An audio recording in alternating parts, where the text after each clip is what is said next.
You ready? Okay. Okay. Are you going to do the intro? I'll do the intro again. I see. Okay. Okay. All right. Come on back, Donna. Put you on the phone for a while. I can't shut it off because I've got to get a call. That's Yes, fine. that's if it rings, I'll That's just fine. stop That's real fine. quick. Okay. Today is Thursday, October 7th, 2010. We are guests in the kitchen of Norm and Donna Smith of Albion. And we're here today to learn more about Norm's experiences in World War II, especially regarding the liberation of a concentration camp. We'd like to thank the Smiths for welcoming us into their home. And Norm, if you could tell us a little bit about becoming a soldier. I would consider myself a typical citizen soldier. That's the way I would put it. I had an opportunity to do other things, but I decided to allow the draft to take me, and I had no preconceived ideas about it. And all of my friends were being taken into the armed services, and so I waited until I received this little friendly note from my friends and neighbors saying, "We have selected you." And that was the typical, for 1943, it was very typical. And the class of 43 in Seattle, Washington, I'm talking about 750 people. And of that 750 people, I know there have been 168 that never came back from the war. So it gives you an idea with regard to how I got into the service. It was called various things, the Selective Service Act, and it was a matter of waiting until you got the letter. You first of all went to the post office and you registered. Everybody had to register. Second part of the process was to go to a couple of draft board meetings in which you met the people who were responsible for you being selected.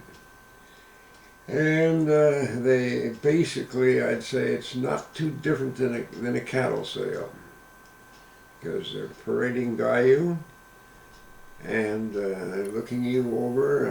He looks like he's all in one piece and so forth. And then the rest of it was a matter of just conversation. And it was not a case of why do you want to go in the Army? It was a case of you're here because of the Selective Service Law, whereby one of the first meetings I can recall was held in the office of a lumber yard on Westlake Avenue in Seattle in the evening after the operation of the lumber yard had closed. And this was a case, again, of interrogation going through. The second one was held very similarly, only this time they had a doctor there. And the doctor looked you over on from a preliminary basis, asked you about your aches and pains and so forth, and your history. Just a brief interview, that's really what it was.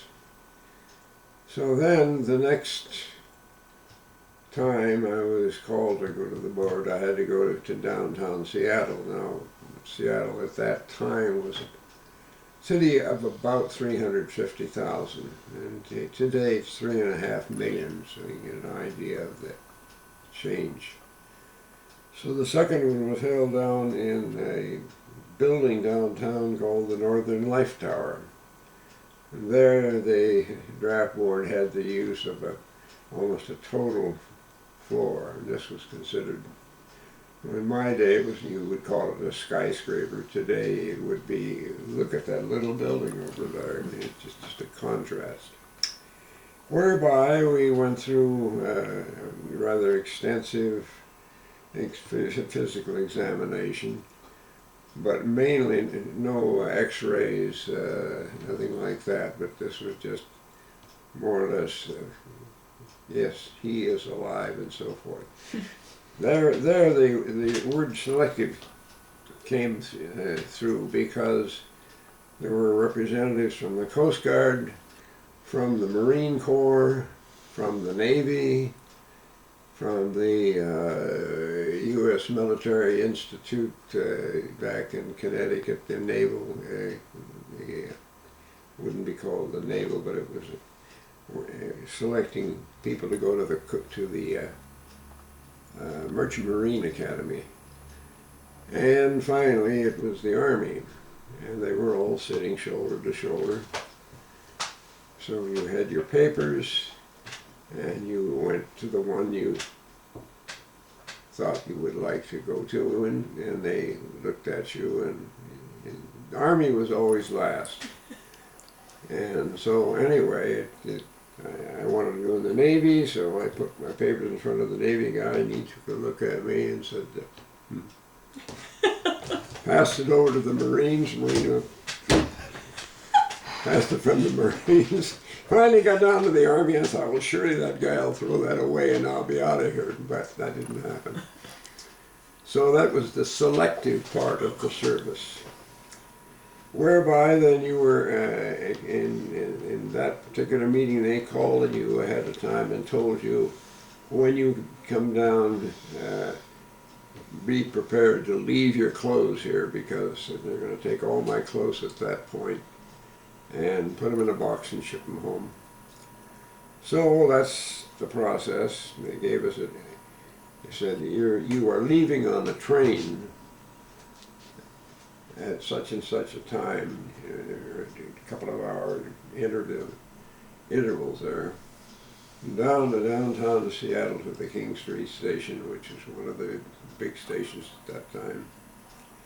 And thereby you get aboard the train. Well, I was surprised because, and I don't know why, but all of a sudden this official hands me a whole stack of papers, and he said, you're responsible for the guys on this train, and you be sure you take this with you till you get to Fort Lewis. And I thought, gee whiz, fellas, if I threw them out the window, where we? But anyway, it didn't. That's the way it went. And we went from there to Fort Lewis, Washington. That was the induction point. And in Fort Lewis, well, then it was a matter of going through the process of being issued Army clothing, and it was so. I think the most memorable thing I can remember about that day was they had to give you something to occupy your time. So they gave me a stick about this long, and it had a point on the end. They gave me a number 10 can, and they taught me how to field strip a cigarette. Punched it on the ground, you picked it up, you took it, you divided it, and be sure that you got all of the tobacco into one part, and then you took the paper, you watered it up a little while they could actually see how well you could use your finger. Watered it up, put it in there, and you did that for 8 hours. And when I got tired of it, my God, I went back into that office. I said, haven't you got anything else I could do? He said, how long have you been in the Army, soldier? Boy, oh boy. I found out I better not complain. Just play their little game. So I field stripped cigarettes for my first, and I learned to hate everybody that smoked. I mean, because they cigarette butts all over the ground. Hey, you missed one here. This kind of thing. So that led to one or two activities the opening day of being a draftee. Immediately ran into the latest fad. The latest fad was to take your newly issued high-topped shoes, which incidentally were very good shoes, probably the best shoes I've ever had in my life. And the guy says, "Are you going to scrub your shoes?" I said, "What do you mean?" "Well, everybody going in there, they get some GI soap, this nice lye soap, scrub all the dye off that shoe, and then let them dry, and then we're going to all have red feet." See, so the object was to dye them ox blood, and that was the thing to do. Well, that was that was about a 2-day process just to do your shoes. You weren't required to. You could leave them the regular olive drab, or you could turn them into this lovely spit shine. Oh my. So that was another foolish activity, but it occupied time and kept the... So, in about the 3rd day, they loaded us on the train, and we head for Camp Roberts, California. And Camp Roberts, California is located halfway between Los Angeles and San Diego, and it's near the coast. It's about 20 miles from San Simeon, William Randolph Hearst's famous, what I would call it, a palace, if you want, or however you want to call it. So then the training period at that time had just been changed from 13 weeks to 17 weeks. So we had 17 weeks of basic training. And I don't know what you want to know about basic training. As the old song is, what do you do in the Army? You march, you march, you march. Well, that was exactly what we did. Learning close order drill, a lot of time spent in an auditorium watching propaganda films. We're in a major war, so Hollywood produces a film called Why We Fight. Beautifully done. Baptism of Fire was another one where they were sprinkling ketchup all over everybody, you know, and that's a casualty. What I thought was so interesting was that they had a couple of defense films, and they were using, must have been filmed in Panama because they were all in Spanish. What in the world are we doing sitting here watching this? So, with these types of things, all of our equipment was World War I. 1918 field packs, which are entirely different than what we ended up with at the end of World War II. And they were, I would say they were damnable things. You were given 2 blankets and a shelter half. Then your buddy has also 2 blankets and a shelter half. You have to team up with him, or he teams up with you to button your 2 shelter halves. So you now have a full tent. He's got half of the tent pegs, I've got half of the tent pegs. And so then we had to practice putting these tents up. There were no floors in them.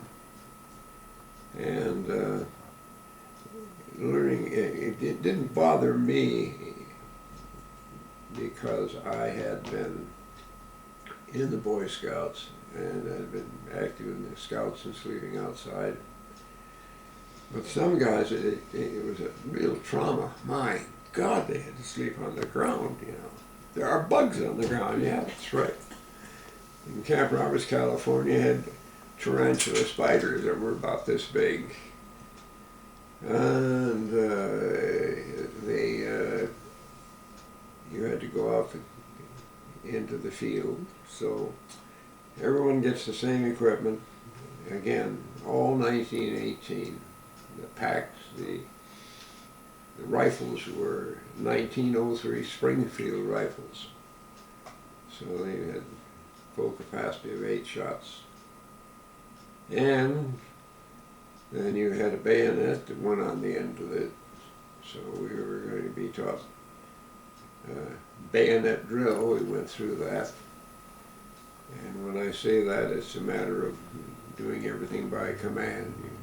You had to hold the rifle a certain way, and they would say short thrust, withdraw, long thrust, withdraw. This is the kind of thing we went through. Learning your left from your right. We had no boots, we had leggings, as they used in World War I. In fact, had two different kinds of coverings in World War I.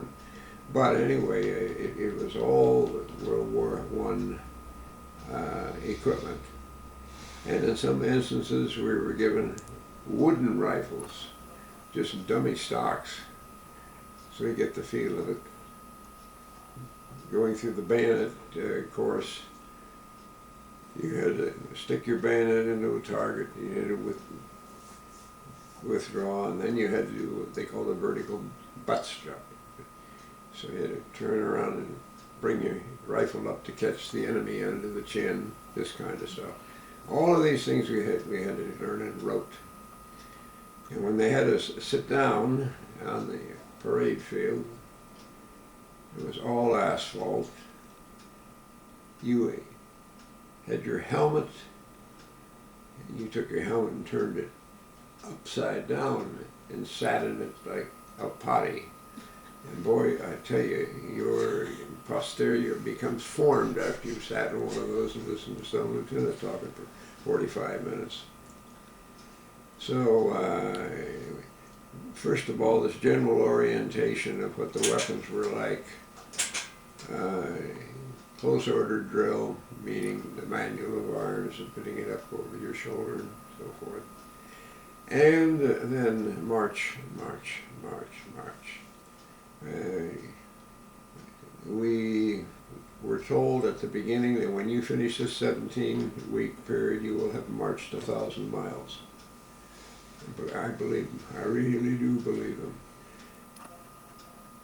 15 weeks of basic training, then you had to do such things as go through a transition course. This time we go out to a course where they had machine guns set up firing live ammunition 30 inches off the ground over a field that had barbed wire entanglements and holes in it, that is shell holes and so forth. And you had to pretend that you were attacking that field. So the first thing you had to do, you had to run and learn how to go over barbed wire. So first man to the wire dives in face down like that, and the rest of the guys go over on his back, and he's hitting your back and going over the entanglement. You go under the wire, and then at a certain point they're firing live ammunition, and they say don't get up because you'll never get on down again. So they wanted you to have the feeling of what bullets sound like when they're going over your head, and then to make it realistic, they had some of the holes were also filled with water. And as you got near them, they blew them up, and you got boom, and the mud going all over the place. And hey, Sarge, I got my rifle dirty. That's your problem, soldier. This kind of thing. Finally got to the end of the transition course, and you had live grenades. You were carrying 2 live grenades in your pocket. You were to get up, run toward the target, pull the pin, and throw the grenade. Well, some guys were so afraid of the grenade, you know, that they didn't throw it far enough. Everybody, get down! Well, we get down and boom, you'd go all over it. These are the realistic types of things. So, that was considered basic training. That was finished, you went out and you went 25 miles away from the post.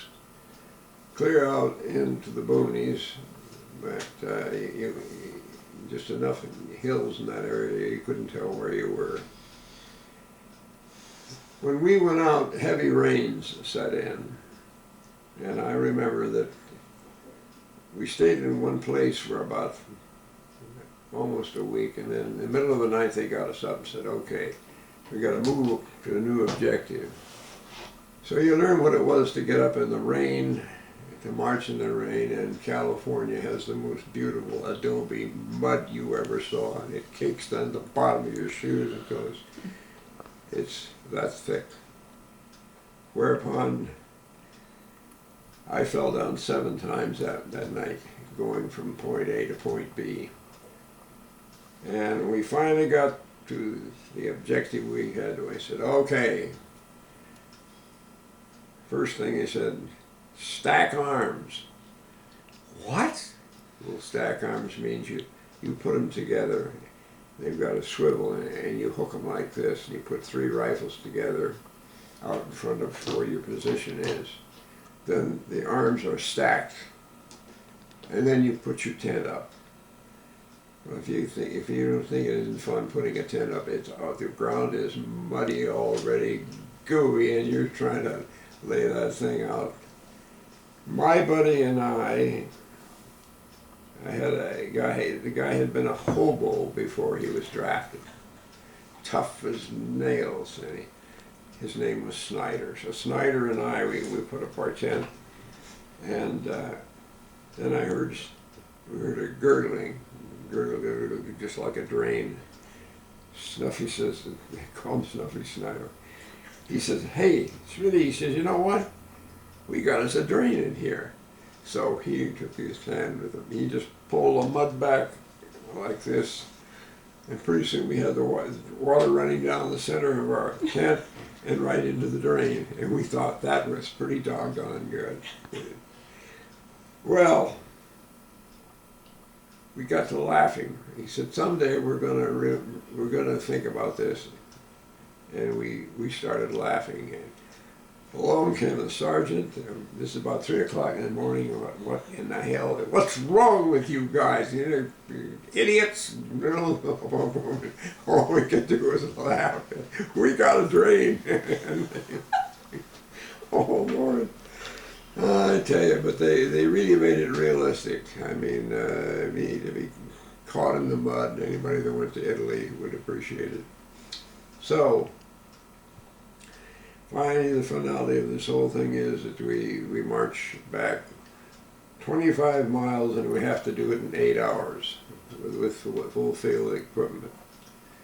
And they fed us well out in the field. There was no complaints about that. They fired artillery over our head so we could get the feeling of what it was like to be shelled. And they had us get down in the foxhole and then ran the tank over us.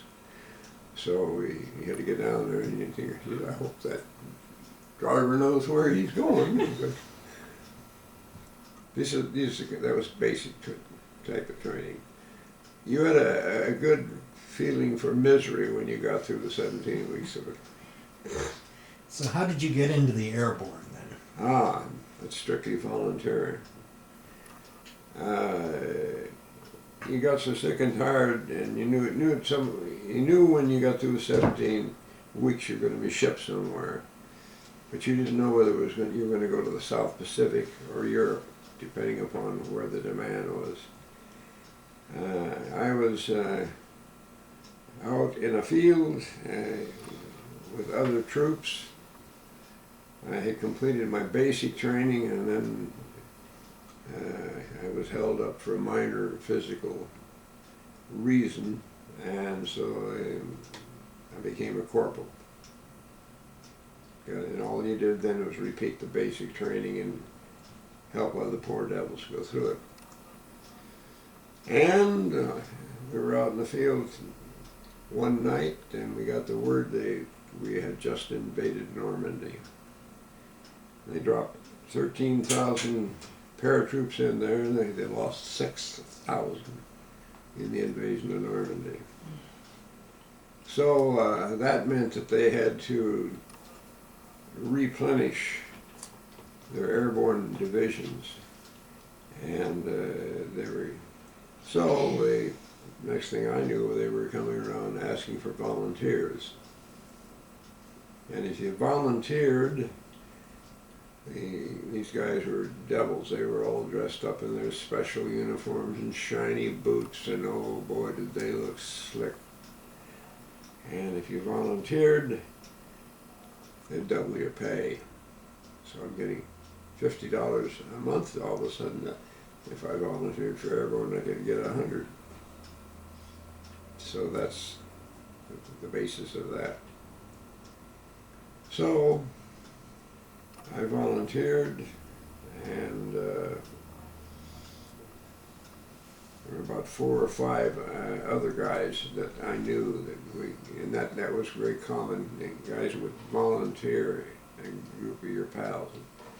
Yeah, what do we got to lose?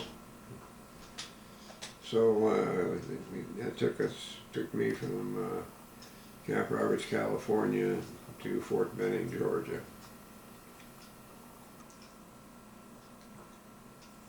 The airborne training was extremely rigorous. I'd say you gave up the idea of walking. You started running. Everywhere you went, you ran. I went into the Airborne weighing 165 pounds, and in a month's time I came out at 205 because I've been eating enormous meals every day and so forth, but I had a 32-inch waist also. I mean, I was just hard as nails. Airborne training was a matter of not just the running, it was physical conditioning, it was learning how to pack a parachute because you were expected to learn how to pack a parachute, and then you had to jump the parachute that you packed. So if you ever thought about it, did I pay attention in school? I hope I did. It's all right, they tell you, if it fails, we'll give you a new one, you know, this kind of thing. So, that's basically what there was to Airborne. It was 1 month of training. Supposed to be then an additional 6 weeks of advanced training, but by that time the Battle of the Bulge was taking place and the Germans were breaking through, and they thought, we've got to get reinforcements over there. So I smashed my back on the 3rd jump, and I'm still dealing with that today. I remember, I don't know how many, I know everything from L3 clear on down. If you take a look at me, it's like going into a junk shop. But I was hauled off the field, and I went back the next day, and they said, we're going to call off the rest of the jumping for this week. And they put us into a big dispensary. They looked us over. How do you feel? Well, I was sore. I couldn't run. But they didn't x-ray us or anything like that. It was just a physical thing. Okay. Spent an entire day under a heat lamp.